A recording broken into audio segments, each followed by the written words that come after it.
केली प्रगती, विज्ञानाने केली क्रांती, विज्ञानाने केली प्रगती, विज्ञानाने दिला नवा ध्यास, विज्ञानाने झाला संपूर्ण देशाचा विकास, विज्ञानाने झाला संपूर्ण देशाचा विकास. नमस्कार मित्रांनो, माझे पूर्ण नाव अयुरा राजू मुर्ने, महात्मा गांधी विद्यालयाची चढबारवा येथील वर्ग 9ची विद्यार्थिनी. मी तुम्हाला डॉक्टर जयंत नारळीकर यांच्याबद्दल थोडक्यात माहिती सांगत आहे.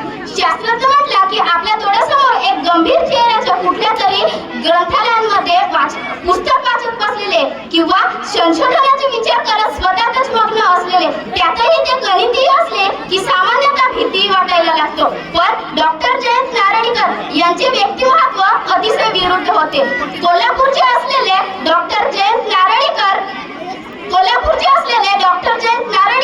यांचे प्राथमिक शिक्षण वाराणसी येथे झाले. किती विघ्ने कोसळली तरी शहाणी माणसं आपले नियत कर्तव्य सोडत नाही असे उपदेश देणारे डॉक्टर जयंत नारळीकर यांचा जन्म 19 जुलै 1938 रोजी कोल्हापूर येथे झाला. त्यांचे वडील बनारस येथे हिंदू विद्यापीठात प्राध्यापक होते. त्यांना लहानपणापासूनच सामाजिक ऐतिहासिक कादंबऱ्याही वाचायला आवडत होते.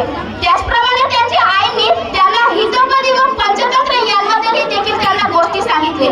30 पर्यंतचे फाडे त्यांना शाळेत जाण्यापूर्वीच पाठ असायचे.